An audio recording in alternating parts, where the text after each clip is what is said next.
Olá, olá, boa noite. Estamos ao vivo com mais um programa Verdade e Expressão pela Top TV Paraná, canal 57.1 e pela Central TV, canal 25 e 525, canal fechado.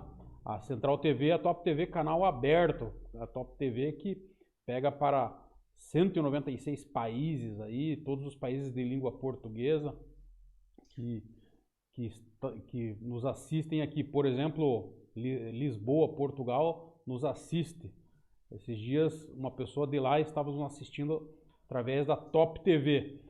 Hoje a gente vai debater muito a questão política no nosso país e no Paraná, né? Que no Paraná nós temos uma novidade não, já era esperado aí a saída do ex-senador, ex-governador, ex-prefeito de Curitiba, Requião aí, anunciou, saiu oficialmente hoje do MDB do Paraná, e vamos falar um pouco também da conjuntura política nacional.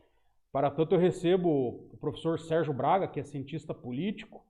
Professor, seja bem-vindo. É um cenário aí movimentado aí com o Bolsonaro. Com o Bolsonaro todo dia tem emoção, hein, professor?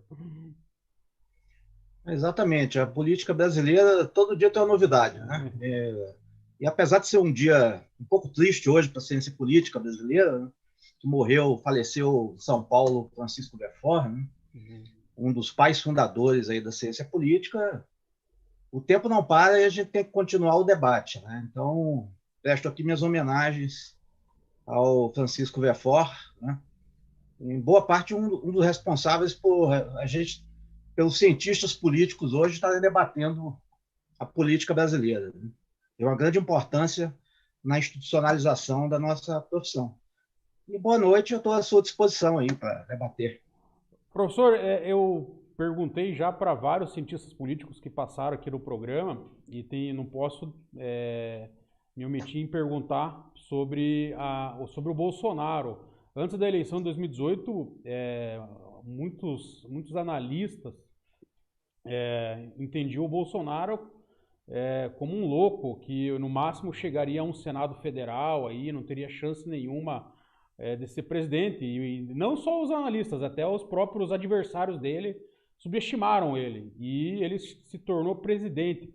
Então eu queria que você falasse sobre o ponto de vista aí da academia, aí, pelos estudos que vocês têm, os estudos constantes, como que se deu esse fenômeno aí do Bolsonaro aí, que já era uma pessoa velha na política, né, diga-se de passagem, mas acabou se tornando presidente. Essa é uma excelente pergunta, né? E uma excelente colocação sua também. Se é que algo que a gente aprendeu, né, pelos acontecimentos recentes é não subestimar o Bolsonaro, né? Então, o Bolsonaro é um fenômeno assim arraigado na sociedade brasileira, né? Ele deu vazão a uma série de coisas aí que estavam um pouco latentes na sociedade brasileira e vem conservando, embora ele esteja em declínio, né? Ele vem conservando aí a sua popularidade mesmo na pandemia, né? Mesmo gerenciando muito mal a pandemia, né? Eu acho que a pandemia desequilibrou ele, assim, né? Descompensou um pouco o Bolsonaro, né? Ele não soube lidar muito bem com um fenômeno, ao contrário de outros governantes, por exemplo, aqui no Paraná, né, em Curitiba e outros estados brasileiros, os governantes estão gerenciando a pandemia com um certo equilíbrio, né? Mas o Bolsonaro ele partiu aí para o negacionismo, né? O embate ideológico, etc., e para a comunicação direta com a militância, né? E mesmo assim ele conservou, apesar de estar gerenciando muito mal a pandemia, ele conservou a popularidade relativamente alta, o que apontam as pesquisas aí em torno de 20%, 30%, né? O que é muito, né? Embora esteja em declínio, é muito além assim, do que imaginavam alguns analistas. Então é um fenômeno, em primeiro lugar, que não deve ser subestimado, né? Concordo inteiramente com você. Quer dizer, essa história de que o Bolsonaro está morto, né, e que não tem força política, isso que é o verdadeiro mito. O mito é o mito que o Bolsonaro está liquidado. Eu acho que ele tem força ainda e vai chegar forte aí para a reeleição. Segundo aspecto aí é o que explica isso, né? Aí eu acho que é um conjunto de fatores aí, né, de ordem estrutural relacionado ao presidencialismo de coalizão brasileiro, né, que produz aí esses líderes personalistas, populistas, né, como Collor, Jânio Quadros e outros mais aí, e fatores conjunturais, né, relacionados aí ao desgaste muito grande da crise da classe política brasileira, especialmente após 2013, né, as manifestações de 2013, a classe política brasileira sofreu um ataque muito grande, especialmente pela Lava Jato, aí, que interveio muito fortemente na política, né? Quer dizer, a Lava Jato se constituiu quase uma brigada, né, de intervenção política e de desqualificação da classe política brasileira. Então, muitos pensavam que a última eleição ia repetir aquela polarização entre PSDB e PT, né, que ocorreu nas eleições presidenciais brasileiras, né, e que criou ilusão, inclusive, muitos cientistas políticos, que estava havendo uma institucionalização dos partidos políticos no Brasil, né? E como o PSDB também sofreu as consequências do ataque da Lava Jato, né, e não soube se renovar, quer dizer, o PSDB escolheu um candidato da política tradicional, né, o Geraldo Alckmin, e fez uma coligação eleitoral com o Centrão, o Bolsonaro terminou entrando nesse vácuo, né, e fez aflorar na sociedade brasileira uma série de elementos aí, culturais, comportamentais, que se pensava que tivessem sido superados, né? Então, um conservadorismo muito forte, conservadorismo moral, né, em torno de valores, né, principalmente aí em certas áreas do eleitorado, que está muito forte ainda, e o Bolsonaro ele potencializou isso, ele conseguiu expressar isso muito bem, apesar da sua gestão muito fraca de governo, né, ele está conseguindo manter essa base social relativamente, embora enfraquecida, evidentemente, né? E agora a forma dele lidar com esse desgaste, né, e com essa incapacidade de gerenciar a pandemia de forma equilibrada foi colocar na agenda pública essa questão do voto impresso, né, com apoio aí de alguns militares, né, um apoio até surpreendente, eu diria, né, e com certos segmentos da mídia, né, contestando já antecipadamente a legitimidade do pleito eleitoral de 2002. Então, ele entrou aí, com essa questão do voto impresso, ele entrou realmente aí numa seara muito perigosa, né, e é o que tem de novo aí as últimas semanas, né? Essa contestação antecipada da legitimidade do pleito eleitoral de 2002, caso ele não ganhe. Até você pegou um assunto muito interessante. Essa questão do voto impresso, professor, talvez tenha sido uma lição, o que o Bolsonaro todo dia ele tem atacado aí as instituições, principalmente o Judiciário, especificamente o STF e o TSE. E recentemente o Luiz Fux, o presidente do STF, chamou o Bolsonaro para conversar, né, para tentar apaziguar aí. Isso também não serve como uma lição para o judiciário, que esse tipo de situação não tem que se conversar, cada um tem que ficar no seu quadrado. O presidente do STF não deveria tentar intervir numa questão que de repente não seja afeita a ele, assim como o presidente não pode tentar intervir em questões jurídicas, judiciais. Veja bem, eu acho assim que é um direito do Bolsonaro, porque você não entende o Bolsonaro, né, sem entender a sua base social, o seu entorno, e que ele produz factoides o tempo todo para manter mobilizada a sua base eleitoral, né? Então, não é só o Bolsonaro é só a ponta do iceberg. Então, muitas coisas que para a gente assim, não tem racionalidade, está fora da legalidade, quando você entra nos subterrâneos dessa base eleitoral aí bolsonarista, né, você começa a entender melhor. Então, essa questão do Bolsonaro, né, na verdade, da contestação do voto impresso, eu acho que ele está pouco importando com a legalidade, com a legitimidade disso, porque ele já se elegeu 7 vezes, como você mencionou aí, nunca contestou as urnas, né? Foi eleito na última eleição. Na verdade, é uma forma dele mobilizar o eleitorado dele para uma contestação do resultado eleitoral, como aconteceu recentemente, né, na América Latina, em vários países, né? Nas Américas, quer dizer, nos Estados Unidos, o Trump contestou o resultado eleitoral.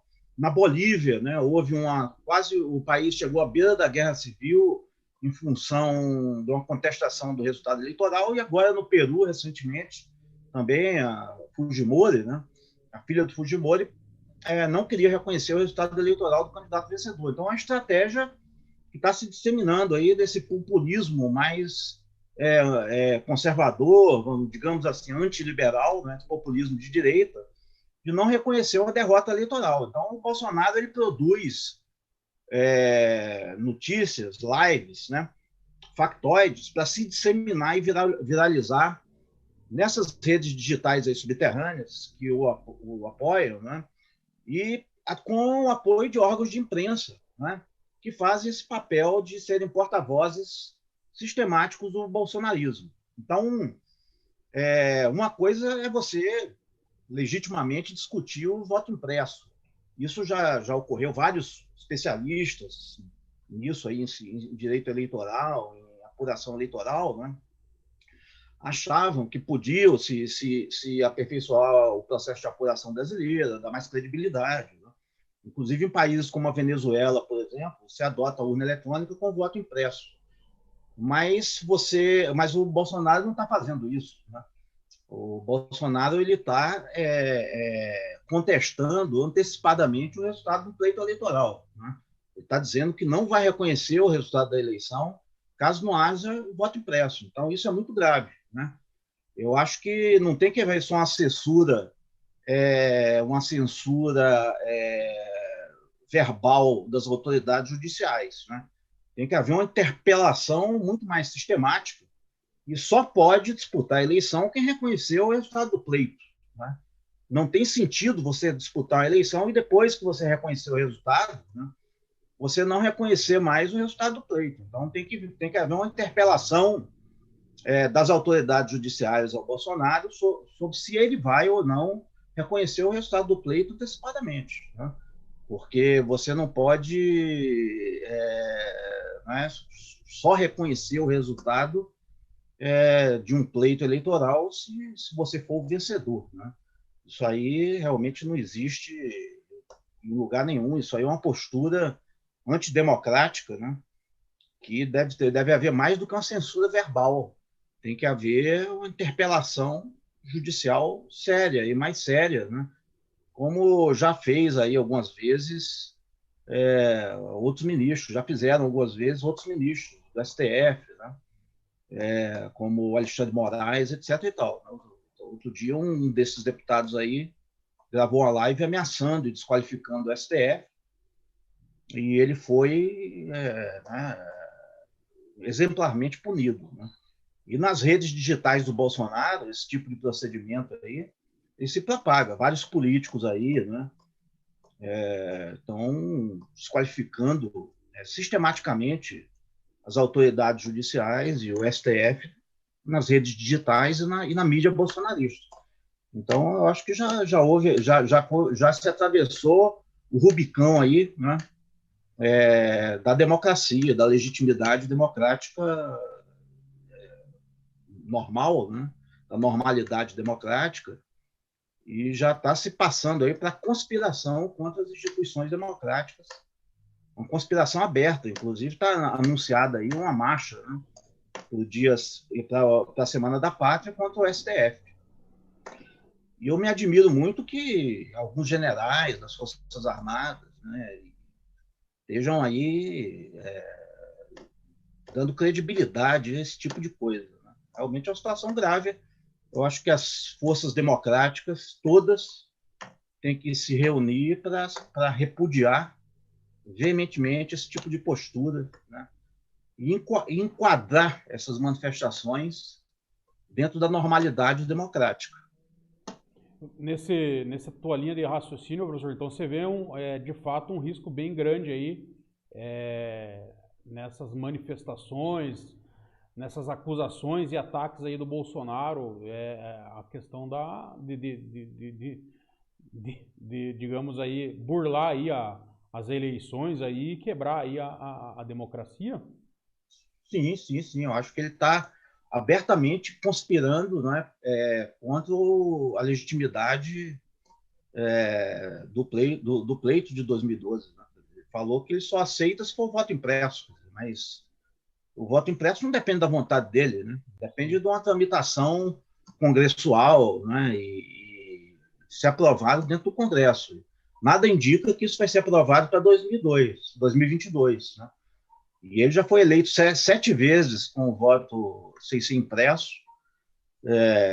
né? E não contestou, não houve contestação. Então é um casuísmo mesmo, né? Eu acho que os tribunais, etc., né, devem interpelar com mais veemência, né, aqueles que propugnam essa tese de não reconhecimento das eleições, né, e ver até onde vai isso, a seriedade dessas ameaças, né, que envolveu inclusive militares. Né. Eu acho que, né, estou achando muito estranho, né, o silêncio das Forças Armadas em relação a esse tipo de manifestação. Né. Eu acho que as Forças Armadas, como instituição, né, tem um papel importante em se manifestar né, no reconhecimento da credibilidade das regras eleitorais. Nada impede que se debata a questão do voto impresso. Né? O que não pode se fazer é se contestar antecipadamente uma apuração eleitoral, né?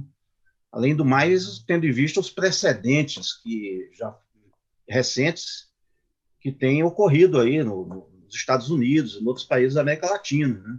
A Bolívia chegando à beira de uma guerra civil, a invasão do Capitólio. Né? Então, quer dizer, está um sério risco aí do Brasil virar uma república de banana, né? Prejudicando a sua credibilidade. No outro dia das eleições, você tem gente aí tocando fogo em lojas, esse tipo de coisa aí, né? Gente armada na rua dando tiro pro alto, né? Então vai ser realmente o passo desse final para o Brasil, né, atravessar esse Rubicão e virar uma república de banana. E eu acho assim que a todas as instituições comprometidas com a democracia, todos os atores, né, devem repudiar veementemente esse tipo de postura. E no caso de ameaças explícitas às autoridades institucionais, seguir a receita do Alexandre de Moraes, né, e tomar as medidas punitivas cabíveis nesses casos aí. E a gente tem aí o retorno do recesso parlamentar e essa situação do voto impresso deve ser, ou vai para frente ou vai ser fulminado agora nessa semana que vem aí, pelo que a gente sabe. Uma vez fulminado, será que a gente já não vai conseguir medir a temperatura em relação a uma Então, aí reação vamos do aguardar. Bolsonaro? Se for aprovado o voto impresso dentro dos trâmites legais, né, todos nós devemos acatar. Né? Sim. Agora, isso depende de uma votação no Congresso, no Parlamento, na Câmara dos Deputados. Né? Tudo indica que não vai ser aprovado. Então, cabe aos candidatos acatarem. Quem não acatar a decisão dessas autoridades constituídas, né, que renuncie a disputar as eleições, né, ou se não apresente, né, alguma evidência tangível de fraude eleitoral, alguma prova concreta. Né? Porque o próprio Aécio Neves, aí, que foi o candidato derrotado, já reconheceu a derrota, né? PSDB, E já né? Partido afirmou como um todo. Exato, PSDB, então isso não existe. Né? Se você disputou uma eleição, você concordou em disputar, né? Você concordou com as regras eleitorais também. Né? Isso. Você não se pode admitir que depois que você perdeu as eleições, você conteste as regras eleitorais ou que se faça isso antecipadamente, né? Dizendo que caso não haja voto impresso, parece coisa de menino mimado, menino birrento, né? Menino birrento, essas coisas de, quer dizer, só que isso dá margem, o perigo, né? É que isso dá margem a uma série de vídeos, uma propaganda muito bem feita, muito sofisticada, que está circulando pelas redes sociais, questionando a legitimidade do pleito, entendeu? Esse pessoal aí que apoia o Bolsonaro, apoia isso, vive numa realidade paralela, alimentada por vídeos de WhatsApp, por esse tipo de coisa aí, né? E é uma propaganda muito sofisticada, muito bem feita, né? Que custa caro para fazer esses vídeos, muito bem editados. Então um resultado, uma parte significativa do eleitorado está sob esse efeito aí meio psicótico, né, da propaganda bolsonarista, e o Bolsonaro se endereça para essa turma aí, né, visando mobilizar essa turma aí para já ir contestando os resultados do pleito eleitoral. Não é uma pressão legítima apenas sobre o Congresso, entendeu? Porque ele podia, como presidente, como chefe de Estado, né, como chefe de governo, manifestar os pontos de vista dele. O que ele não pode dizer é dizer que não vai reconhecer o pleito caso não haja voto impresso, né? Então tem que haver uma interpelação séria e até, né, quem sabe, aí, até as Forças Armadas se manifestarem contra esse tipo de postura, né? E a aliança dele com o Centrão, Ciro Nogueira, agora no Ministério, você acredita que com essa aliança aí ele consiga, digamos, fazer a questão econômica, as reformas caminhar, ou você vê ainda dificuldade, até pela própria postura dele, que sempre está nessa instabilidade aí? Não, sim, não. E realmente aí deu uma base congressual, né? Melhorou a base congressual dele. Ele mesmo fez parte do Centrão já, o Bolsonaro, então ele conhece muito bem o Centrão. E ele provavelmente vai servir para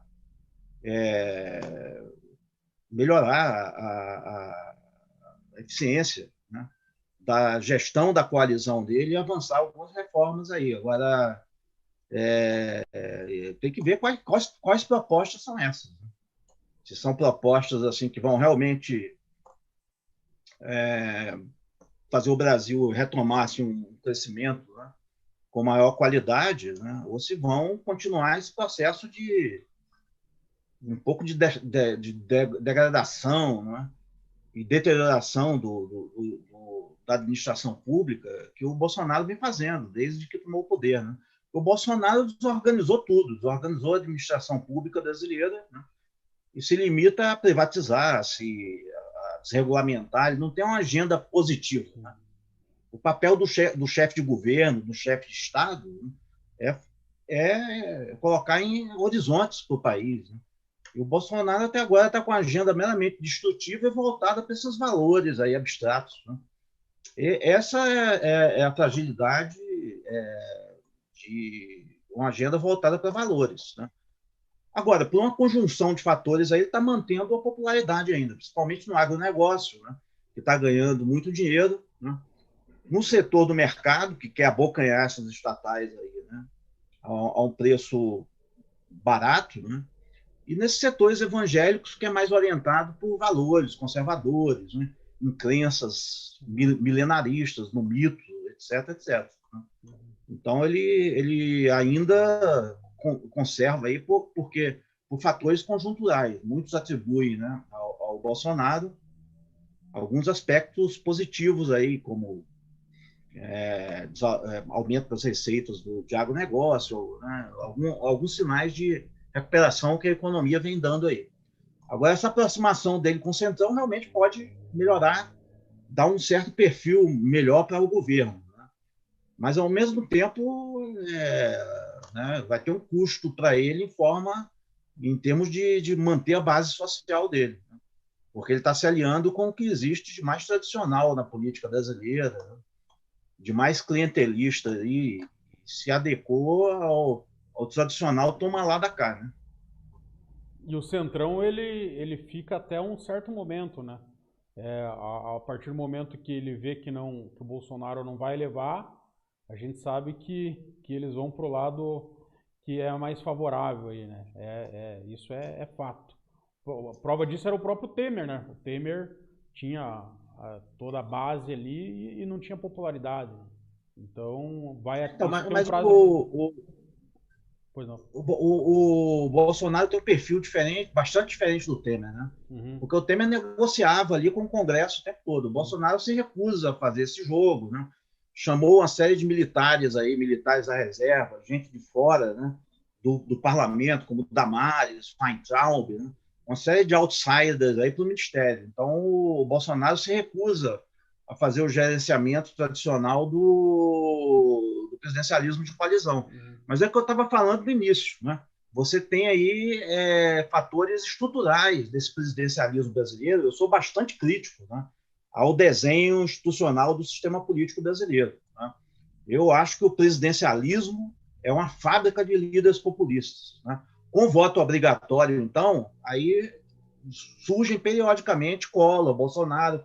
Por quê? Porque as pessoas estão insatisfeitas com a política.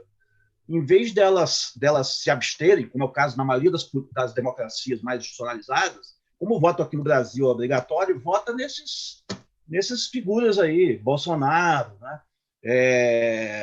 Tiririca, esse tipo de coisa. Então, o voto de protesto aqui no Brasil é muito forte. Por exemplo, em países como os Estados Unidos, né, o voto de protesto, o percentual de voto de protesto é muito pequeno, né? Porque lá o voto é facultativo. E assim é das principais democracias do mundo. Mas no Brasil, como o voto é obrigatório, né, então o voto de protesto aqui é muito alto. Então, a qualidade da representação política aqui no Brasil é muito baixa. Isso se articula a um sistema presidencialista. Né? Então, aparecem esses líderes aí, personalistas, messiânicos, aí, temporariamente, né, que expressam esse desencanto do eleitorado com a política tradicional. Só que quando eles vão começar a governar, né, o momento eleitoral é diferente do momento de governo. Eles têm que lidar com esse centrão aí, né? Com essa geleia geral partidária. O que é o centrão, na verdade? É uma geleia geral, né? Que ninguém sabe nem quem é, onde começa, onde termina. Né? Então, o centrão é a geleia geral partidária, né? Que tem aí 20, 30 partidos aí relevantes, etc. Então, para simplificar, para não ficar falando esse termo pejorativo, geleia geral, né? Essa gelatina aí partidária brasileira, que ninguém sabe onde começa, onde termina, dá-se esse termo, cria-se esse termo aí, centrão.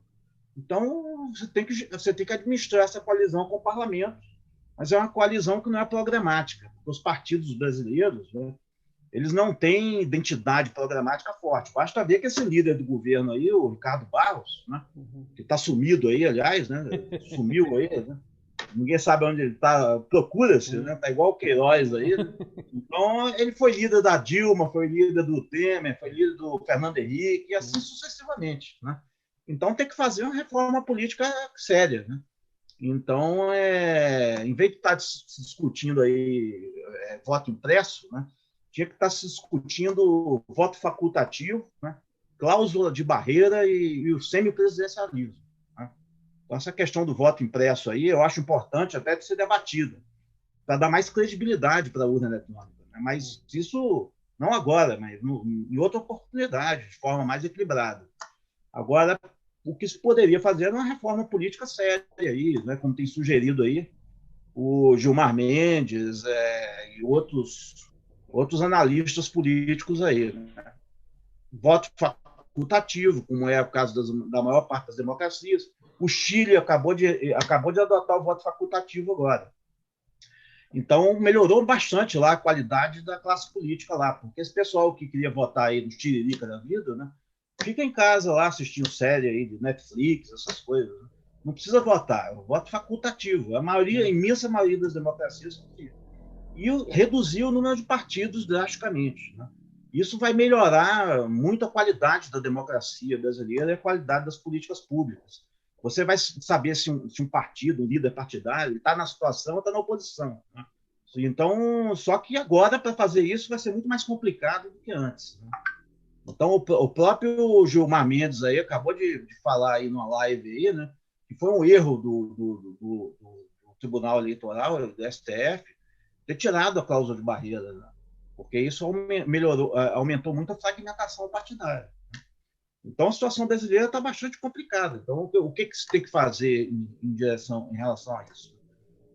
Amplas forças democráticas têm que discutir, um cede daqui, outro cede de lá, para tentar convergir para uma agenda positiva aí, né?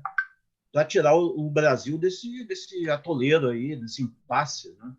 Que ele está entrando aí, né? Com risco, inclusive, para a estabilidade das instituições democráticas.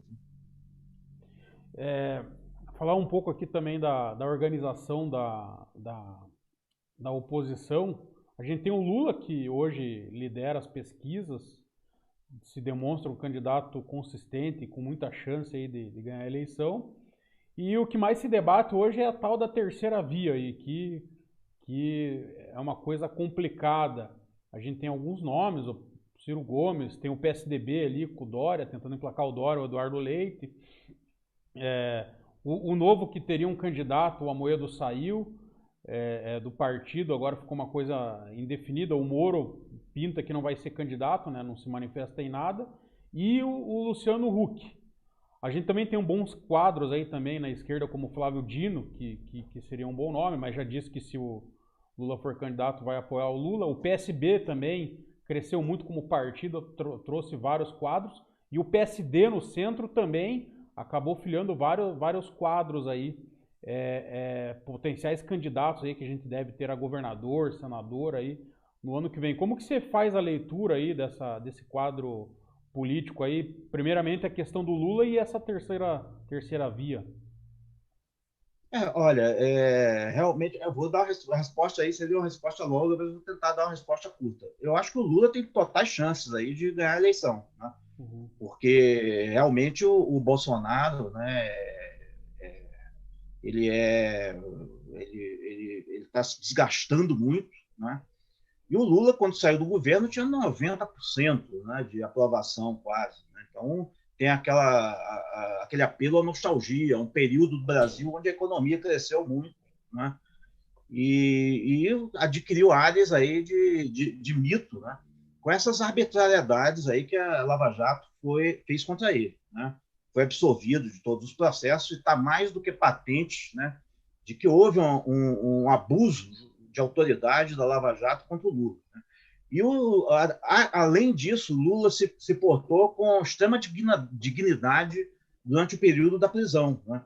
O Lula ele acatou a decisão judicial. Então, veja bem, ao invés de fazer como o Bolsonaro, né, que está desrespeitando diariamente as instituições judiciais, né? Então, o Bolsonaro está conspirando abertamente contra o STF, está conspirando abertamente contra o STJ, conspirando abertamente contra o TSE. O Lula acatou todas essas sentenças desses órgãos judiciais e cumpriu a cadeia. Ficou 2 anos na cadeia, né? E cumpriu exemplarmente. Quer dizer, tomou banho frio, acordou às 5 horas da manhã, tomou banho frio, comeu na marmita, né? Quantos líderes políticos no Brasil seriam capazes disso, né? Então, o Roberto Jefferson, o Cunha, com 15 dias de cadeia, estavam chorando aí, escrevendo carta para a mamãe, né? E o Lula se portou com uma dignidade muito grande. Então, a Lava Jato, involuntariamente, né, terminou levando o Lula ao status de um mito, do mesmo nível de Mandela e tantos outros, né? Eu acho, a minha opinião pessoal, né, é que isso não é bom para a esquerda. Essa dependência em excesso do Lula não é bom. Eu acho que a esquerda tem que se renovar, né? Acabar com a dependência do Lula, embora o Lula seja a grande liderança aí, recente da esquerda, né? E tem todas as condições, todas as credenciais para ser presidente, mas eu acho que a esquerda, né? Então, quer dizer, tendo em vista essas arbitrariedades da Lava Jato, é quase inevitável que o Lula seja candidato. Um candidato com boas chances de ir no segundo turno. A questão que se coloca é quem vai concorrer contra o Lula, né? Então, quer dizer, e essa história também, outro erro que eu acho que um dos deve se cometer é tentar equiparar Lula com o Bolsonaro. Isso é um absurdo. Sim. Né? Eu acabei de explicar por quê. Né? Porque o Lula acatou as decisões judiciais. Né? Quantas pessoas no lugar do Lula não teriam fugido, não teriam aí querido desestabilizar as instituições? E o Lula acatou as sentenças judiciais, né? Deu um exemplo até de cidadania para as pessoas, né? Quer dizer, ele acatou mesmo discordando e uma postura totalmente diferente do Bolsonaro, né? Então, não acho que o Lula seja igual ao Bolsonaro, acho que o Lula é um líder democrático, ele está comprometido com a democracia, embora, evidentemente, ele possa ser criticado, né? Possa e deva ser criticado, né? Eu acho que é ruim para a esquerda depender muito do Lula, do lulismo, né? Eu acho que isso não contribui nada para a melhoria da qualidade da democracia brasileira, para a institucionalização dos partidos, né? E eu acho que deve se produzir novos líderes. Então a questão é quem vai aí contra o Lula no segundo turno. Mas você vê a possibilidade do Bolsonaro não ir para o segundo turno? Até não, então, a gente estava falando da popularidade do Bolsonaro. Aí ninguém sabe o que pode acontecer. Aí vai depender do eleitorado, né? Não depende de mim nem de você. Sim. Eu acho que o mais importante discutir são as ideias, forças, sim, as perspectivas de futuro que estão se desenhando para a sociedade brasileira, sabe? Porque esse negócio de eleição é muito incerto, né? Nada garante que o Lula vai ganhar a eleição. Sim. Pode haver um problema qualquer, ele pode ter um problema de saúde, né? Então, o Lula não é indestrutível, né? E é uma pessoa de carne e osso, até para o contrário, como eu e você aqui. Então, nada garante que o Lula vai ser presidente e ele esteja com a eleição ganha. E nada garante também que o Bolsonaro vá ao segundo turno. Embora ele esteja forte ainda, não deve ser subestimado em nenhum momento. Deve ser levado a sério, né? E as forças democráticas devem ir para um embate de ideias, né? Em termos assim de alternativas ao Bolsonaro para concorrer com o Lula, aí, né? Supondo que o Lula aí já tenha boa chance de ir para o segundo turno, acho que tem dois candidatos mais fortes, né? Que é o João Dória, de São Paulo, que é um governador, já podia ter sido candidato, né, nas últimas eleições, mas o PSDB foi aí para essa linha aí de se aproximar com o Centrão, foi um erro, a meu ver, né? Não percebeu essa demanda por renovação do eleitorado, da política brasileira, né? Então, o Dória é um candidato que tem todas as credenciais para ser presidente, é um político muito hábil, né, e aguenta o tranco, ele está enfrentando bravamente o cerco dos bolsonaristas lá. Né? Ele apanhou bastante, né? E enfrenta com coragem. Então, é um político corajoso, né? E tem se comportado muito bem durante a pandemia, né? E tem uma linha de gestão muito clara. Então, eu acho que é um líder que tem todas as credenciais aí para se apresentar com uma terceira via, né? E eu não sei se ele vai ter força para isso, mas ele tem condições de fazer isso, a depender do comportamento do Bolsonaro. E tem o Ciro Gomes, né? O Ciro Gomes que eu acho também tem as credenciais, tem lá os seus 10% de voto também. E, né, agora o Ciro Gomes é sempre aquele jogador que você dá a bola, faz tudo bem, né? Vai tocando a bola, tabelando, chega na pequena área, quando vai dar o chute final, dá uma canelada, joga a bola por cima do gol. Essa crítica ostensiva ao Lula não seria um erro de estratégia dele? Eu acho que ele devia ser mais hábil, né, em relação ao Lula. Agora, é difícil, porque ele vai bem ali, ele tenta fazer isso, mas você vê que não consegue. Eu acho que o Ciro Gomes tem um comichão ali, né, por baixo dele, ali por ele, que ele impele ele a estourar de repente, dar uma explosão, né, de repente, e coloca tudo por água abaixo. Tinha que ser um líder mais moderado, mais comedido, e lidar bem com o lulismo, né? Eu acho que ele tem um problema aí, uma idiosincrasia com a questão do Lula, e fazer uma crítica programática ao Lula, né? E não uma crítica pessoal ao Lula, esse tipo de coisa. Ele tem credenciais para dar um horizonte, uma perspectiva de futuro para a sociedade brasileira melhor do que a do PT. Eu não sei se ele vai ter condições até emocionais de fazer isso. Agora ele está assessorado lá pelo Peninha, né? Pelo marqueteiro novo, aí pode ser que ele venha com um discurso mais articulado. E aí você falou com o Flávio Dino, vamos chegar aí ao Flávio Dino, né? O Flávio Dino que era assim, um bom candidato, né, para fazer essa renovação de esquerda. O Flávio Dino é um ótimo exemplo, né, de um candidato aí de centro-esquerda que se colocou como alternativa ao lulismo lá no Maranhão. Né? No Maranhão, o Lula se aliou ao Sarney e o Flávio Dino concorreu 3 vezes contra coligações eleitorais apoiada pelo Lula. Ele perdeu uma para a Prefeitura de São Luís e ganhou duas ao governo do Maranhão, né? E eu acho que o Flávio Dino aí, né, assim, eu acho que tem a postura, é o líder dos que eu conheço aí, que estão por aí, né, que teria uma postura melhor para se colocar como uma terceira via. Sabe? Não assim o candidato em si, porque realmente ele não vai querer competir com o Lula. Provavelmente vai ser candidato ao Senado e tudo, mas a postura, né, a perspectiva de futuro que se deve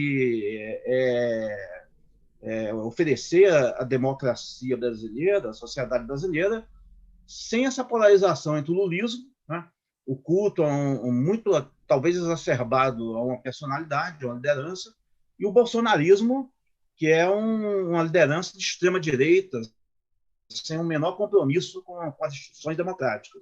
Então, esse centro-esquerda aí moderado, né, mais compromissado aí com uma gestão assim mais democrática, né, com políticas sociais mais consistentes, né, como o Flávio Dino apoiou lá no Maranhão, né, eu acho que seria uma terceira via importante. Né. Agora, esse tipo de populismo aí do Luciano Huck, Amoedo, isso aí eu não vejo perspectiva de futuro nenhum para isso aí. Né. A sociedade brasileira quer investimentos sociais, investimentos em educação, né, intervenção do Estado, planejamento econômico, né? E essa agenda privatizante aí, eu não vejo futuro para isso, né? Realmente, ainda mais depois de um contexto de pandemia, né? Que mostrou a importância da educação, a importância da saúde, da logística estatal, né? De você ter umas forças armadas bem organizadas, para ajudar na logística, né? Então, no mundo todo está havendo recuperação do Estado, do planejamento estatal, né? Sem aquele estatismo antigo, naturalmente. Né? Você viu na China, por exemplo, né? A China foi um exemplo de gestão da pandemia porque tinha um Estado bem organizado, as redes sanitárias, um bom sistema público de saúde. Né? Então, isso conta muito para a organização de uma economia moderna. Né? Então, essa agenda moderada de centro-esquerda, se for bem organizado, eu acho que pode romper essa polaridade aí, mas é muito difícil, acho muito improvável que isso aconteça, né? Se não houver uma convergência muito grande. Agora, uma boa novidade na política brasileira é a formação do o fortalecimento do PSB, né?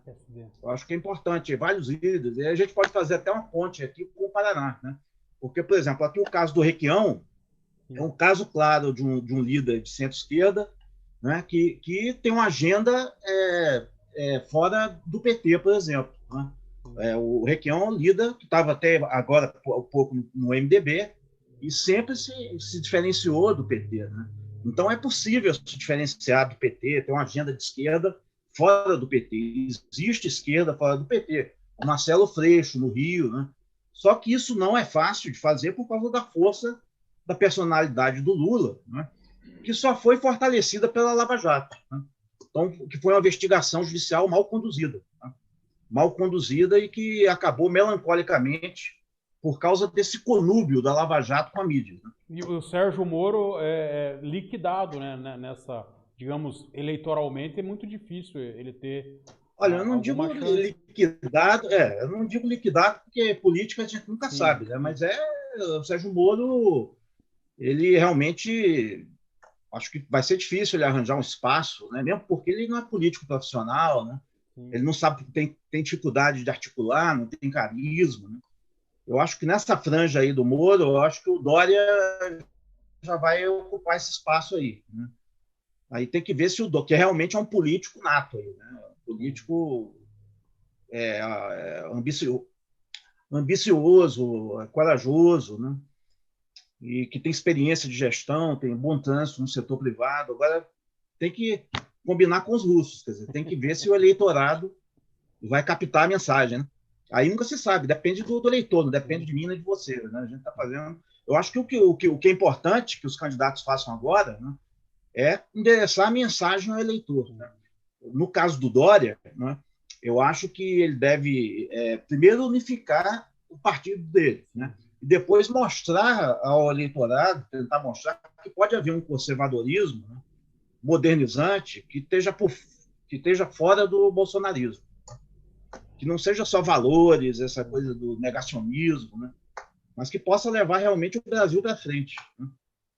E você acredita que a pandemia vai ser um assunto muito presente na eleição do ano que vem? Ou você acredita que terão outros assuntos aí para dividir esse protagonismo? Não, acho que vai ser sim, sem dúvida, né? E já tem a CPI funcionando aí, a CPI ainda não acabou, né? Vai até Então novembro, né? A CPI vai longe ainda. Tem muita água para rolar, vai ter o relatório final, né? E pode até, ninguém sabe qual vai ser o resultado da CPI, né?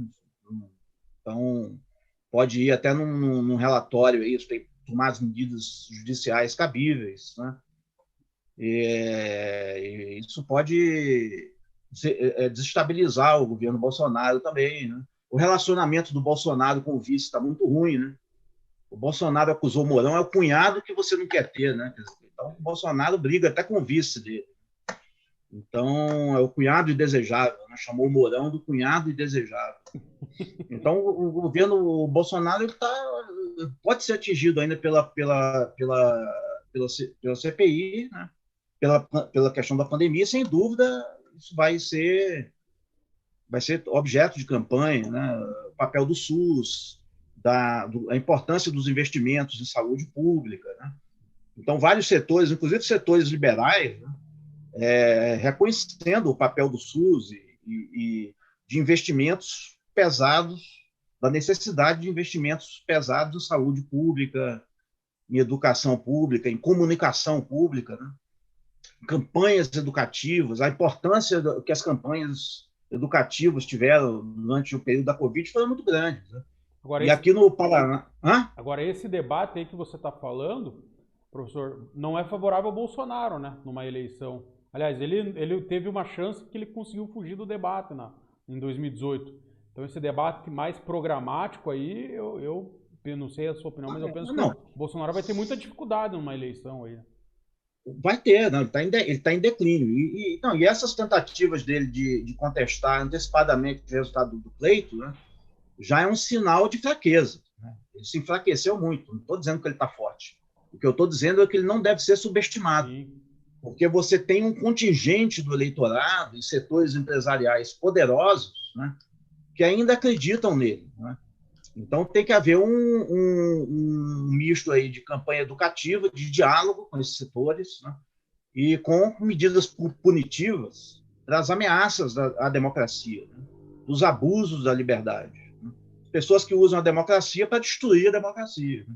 É isso que não pode. Né? Isso não pode, você não pode naturalizar isso, achar que isso é normal, um presidente ficar falando isso, ficar desacreditando diariamente o STF em lives, né? E dizendo que não vai obedecer sentença judicial, coisa desse tipo. Né? Então, eu acho que ele está fraco. Agora, não quer dizer que ele não vá para o segundo turno. Isso, porque eu estou falando, o eleitorado brasileiro não é o mesmo universo nosso aqui. É o eleitorado dos grupos de WhatsApp, que ficam consumindo essas fake news produzidas por essa turma do Steve Bannon aí, entendeu? Então, eles ainda acreditam em muita coisa que existe que para nós, né, não tem verossimilhança nenhuma. E outra coisa, agora, sem dúvida, o Bolsonaro vai arrumar um jeito de fugir do debate, não tem o menor jeito. Não tem nada que deixe mais em pânico o Bolsonaro do que um debate. Ou uma pergunta bem feita. Por isso que ele grita, né? Como ele não sabe argumentar, ele dá um berro, grita, agride jornalista, empurra, né? Porque ele não tem a menor capacidade de argumentação. Então, o eleitorado do Bolsonaro se identifica com isso, né? Porque é a parte do eleitorado que não entende o mundo moderno, né? Que não entende o mundo moderno e se identifica com o Bolsonaro, é tão chucro como o Bolsonaro. Né? E esse eleitorado ele só tem existência política porque o voto no Brasil é obrigatório. Entendeu? Se o voto fosse facultativo, essa turma toda ficava em casa aí, vendo Ratinho, programa do Ratinho, esse tipo de coisa aí. Né? Silvio Santos, Praça da Alegria, não ia votar, porque esse pessoal não entende o mundo moderno. É gente estilo Damares, entendeu? Então, esse pessoal, mas é muita gente no Brasil assim, por causa das deficiências do sistema educacional que a gente tem, do sistema de comunicação pública. Aqui não tem educação pública em regime integral, não tem uma TV pública educativa, institucionalizada, como tem nos países europeus. Né? Então, você tem um setor do eleitorado brasileiro aqui, uma parte é muito atrasada, uma parte que é muito reacionária, que não gosta de política e que quer votar contra tudo que está aí. Né? Então, o Bolsonaro é uma expressão disso aí. Infelizmente, existe isso no Brasil, né? E a gente vai ter que lidar com esse problema por um bom tempo aí. Então, não está garantido que ele não vá para o segundo turno. Agora, ele morre de medo de debate, não tem a menor dúvida. O Bolsonaro só sabe gritar, ele não sabe argumentar. Né? Agora, falando um pouco aqui do Paraná, professor, você até mencionou aí o Requião, que saiu do MDB oficialmente hoje. A gente já sabia que era um destino meio que... Estava meio na cara que ele não ganharia essa eleição interna aí do MDB, né? O MDB hoje é um partido totalmente diferente aqui no Paraná. A gente sabe que tem ali laços ali do Ratinho, né? A gente tem o Renato Adur, que foi o grande articulador aí nessa eleição do MDB, o Sérgio Souza, que é deputado federal, que tem muita ligação com o Bolsonaro, com o Ratinho, e o Anibele, que surpreendentemente, que era uma oposição, aí acabou se acertando aí com o Sérgio Souza e fizeram essa chapa aí e venceram o Requião. Como que você enxerga esse resultado da eleição interna do MDB e se você vê isso como um enfraquecimento de uma eventual oposição ao governador Ratinho aí nas eleições do ano que vem? Olha, eu acho que... Não, esse MDB velho de guerra aí só existe na cabeça do Requião também, né? Cá entre nós, né? É só porque ele controlava o partido, então era o tal do MDB velho de guerra. Porque ele sempre tentou ser candidato a presidente e ocupar cargos em nível federal, o MDB sempre bloqueou ele. Então, agora que ele perdeu o controle sobre o partido, ele diz que, né, o MDB velho de guerra acabou, mas isso não existiu nunca um MDB velho de guerra. Então, eu acho que realmente, né, o Requião foi muito prejudicado nas últimas eleições, né, porque, inclusive, eu acho que o mandato dele ele tinha tudo para ganhar.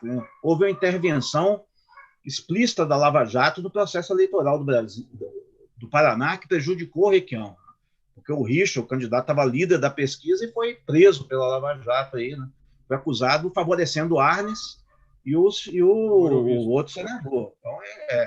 Então, realmente, foi um escândalo que foi feito nas últimas eleições para o Paraná. E eu acho assim, eu tenho uma simpatia muito grande pelo Requião, né, enquanto pessoa. Né?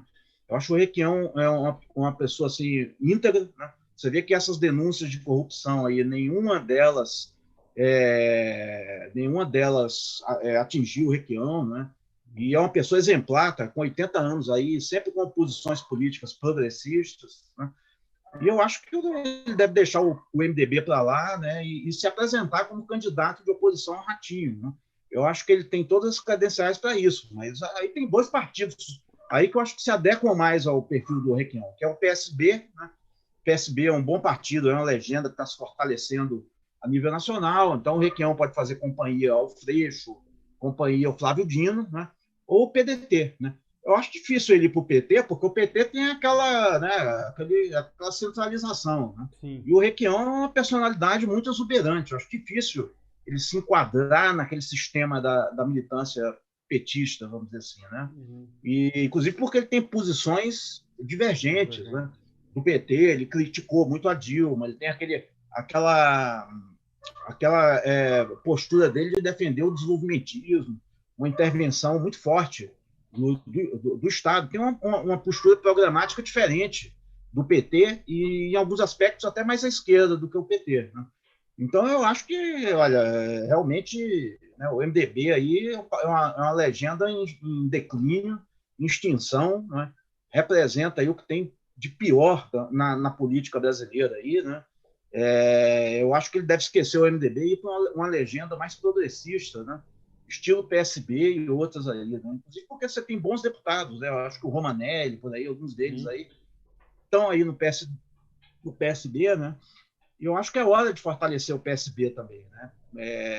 É bom que haja, ao lado do PT, né, outra legenda de centro-esquerda com capacidade governativa também, né? Não seja que a esquerda não seja só monopólio do PT, né? E o PSB, eu acho que está tendo está sendo uma boa alternativa. Agora, eu acho que tem campo, sim, para uma oposição ao Ratinho, né? Inclusive porque o Ratinho se alinhou em algumas vezes aí com o Bolsonaro, tudo, né? E também tem um campo bom, porque a rejeição aqui ao PT no Paraná é muito grande, né? Então, eu acho que aqui no Paraná, sim, que tem um espaço grande para uma terceira via, né? E o Requião pode, tranquilamente, tem todas as credenciais aí, está lúcido, na ativa, né, para representar essa terceira via aí e se credenciar como um bom candidato ao governo do Estado, ao Senado, né? Inclusive porque, para mim, ele tem aí direito moral ao novo mandato. Né? O eleitorado brasileiro aí o eleitorado paranaense, né, tem o dever moral de dar um novo mandato ao Requião, porque ele foi garfado escandalosamente aí nas últimas eleições, né? Uma intervenção de autoridades judiciais no pleito eleitoral aqui no Paraná, prendendo um candidato em plena campanha eleitoral, em pleno pleito eleitoral, que prejudicou muito o Requião, né? Então, eu acho que o Requião aí tem que pensar bem nessa escolha e ir para um partido aí que possa, né, de fato, renovar a política brasileira, assim, né? E se agregar e assim, captar esse sopro de renovação que está passando aí na economia, na política brasileira, inclusive na esquerda, né? Então, assim, eu acho que o MDB aqui realmente, né, é um partido sem o Requião, não existe MDB aqui no Paraná, né? Essa é a minha opinião, né? Agora, outros nomes aqui conhecidos como Álvaro Dias, que termina o mandato dele de senador. Como que o Álvaro Dias não se posicionou, tal? Esses dias falou que estava cansado, tal. Como que você vê a situação dele aí nessa próxima eleição? Olha, eu acho que está na hora de se aposentar, né? Eu acho, ou se não ser deputado, quer dizer, eu acho o Álvaro Dias, ele já tudo que um político queria ser, né? Podia ser, ele tem que ele já foi, né? Todos os mandatos, já foi governador, candidato a presidente, né? Então, eu acho que ele deve fazer igual o Pelé, né? Sair no auge, né? Enquanto ele está aí ainda na ativa, e a biografia dele, não é bom ele encerrar a carreira, vamos dizer assim, né? Perdendo a eleição, coisa do tipo assim, né? Ele está com o mandato, né? É um pouco diferente da situação do Requião, que perdeu uma eleição aí injustamente, né? Vamos dizer assim.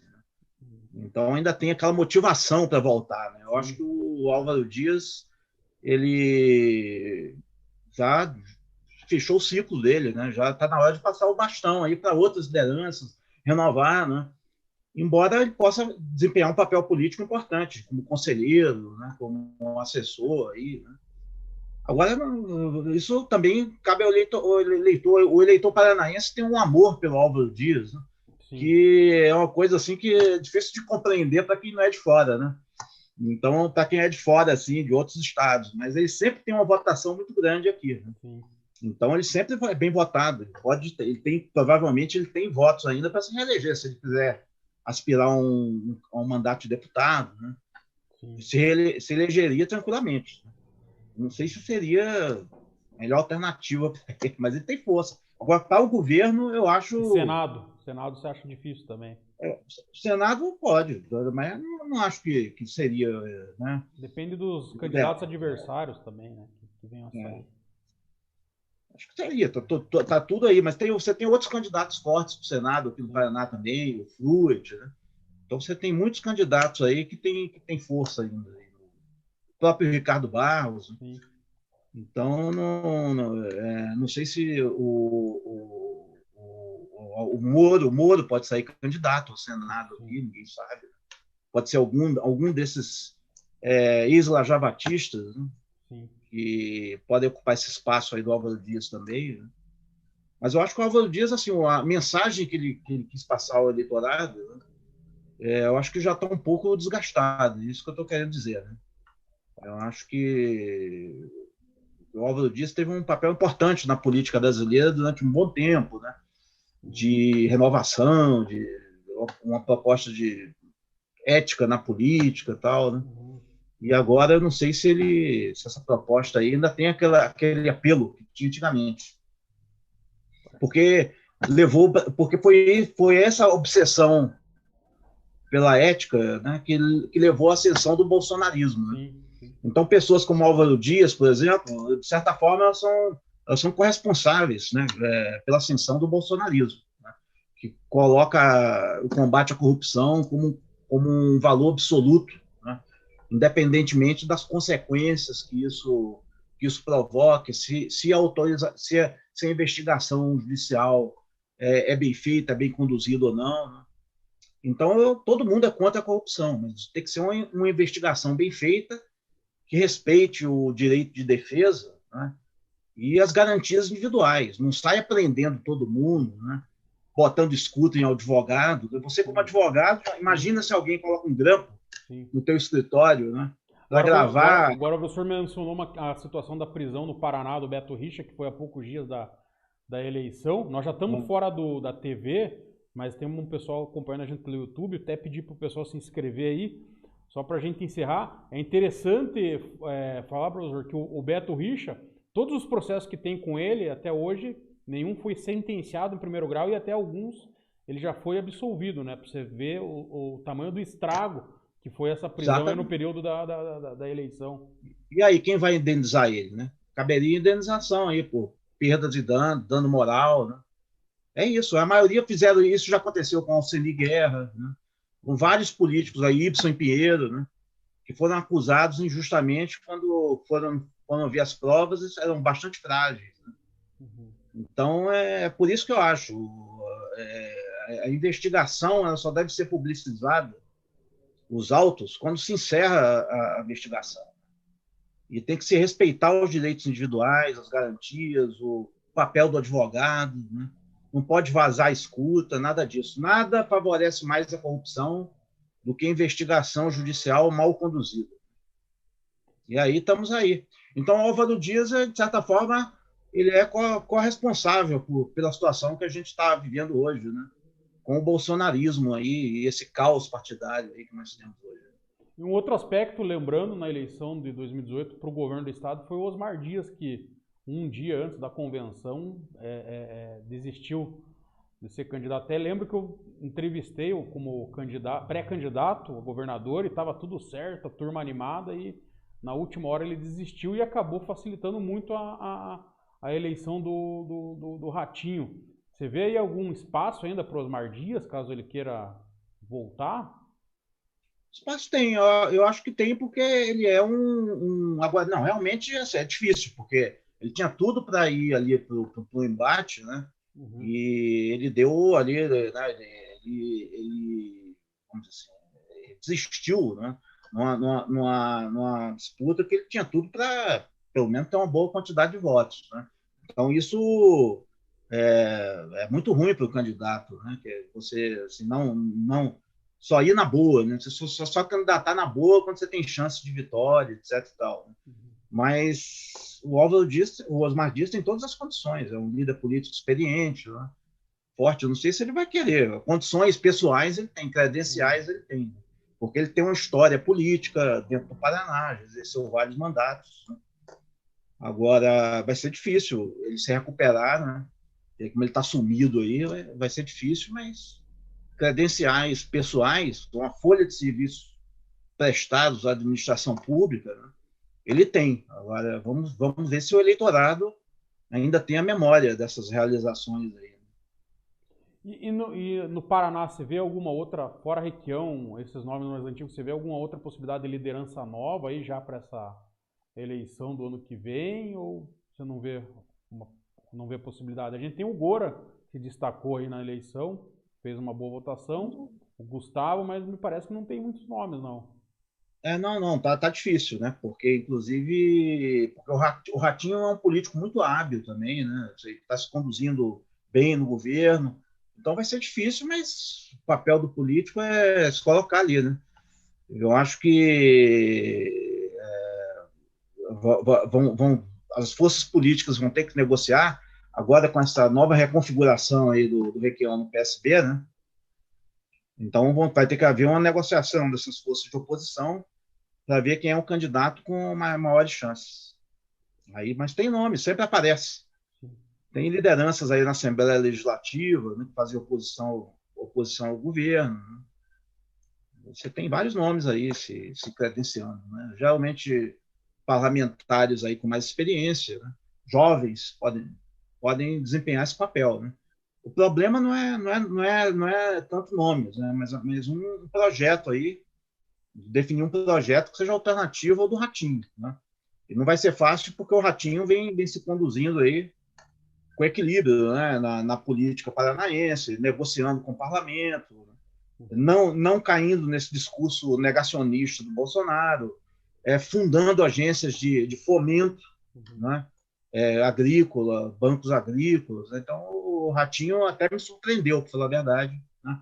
Então, as forças de oposição ao Ratinho, né, vão ter que queimar os neurônios aí para achar um candidato competitivo. Não vai ser fácil.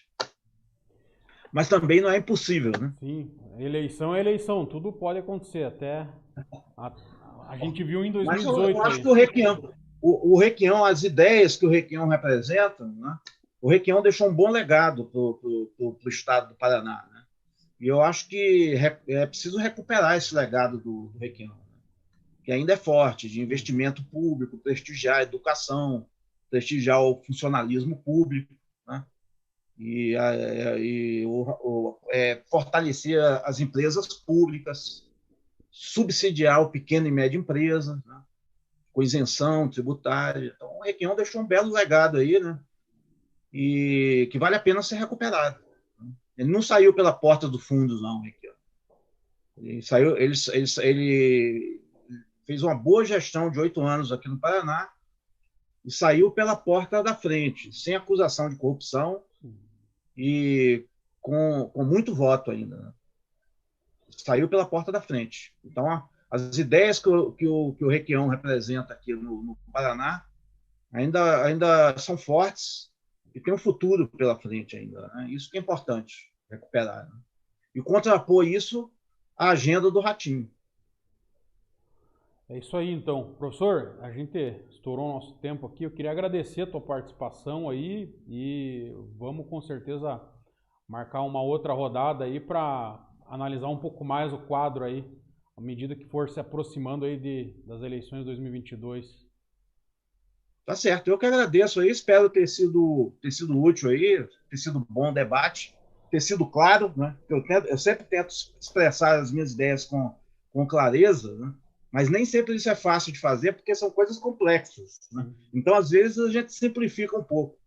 Espero que sua audiência seja indulgente aí com as falhas. Né? Mas eu estou sempre à disposição de vocês aí, tá? Qualquer coisa aqui, nós na Universidade Federal do Paraná aqui, é uma honra para a gente participar do debate público com pessoas como você, que estão sempre contribuindo para qualificar melhor o debate público, trazendo convidados importantes. Né? Eu vi a sua entrevista com o Rodrigo Maia, gostei muito. Está de parabéns aí pelo seu trabalho. Eu estou sempre à disposição.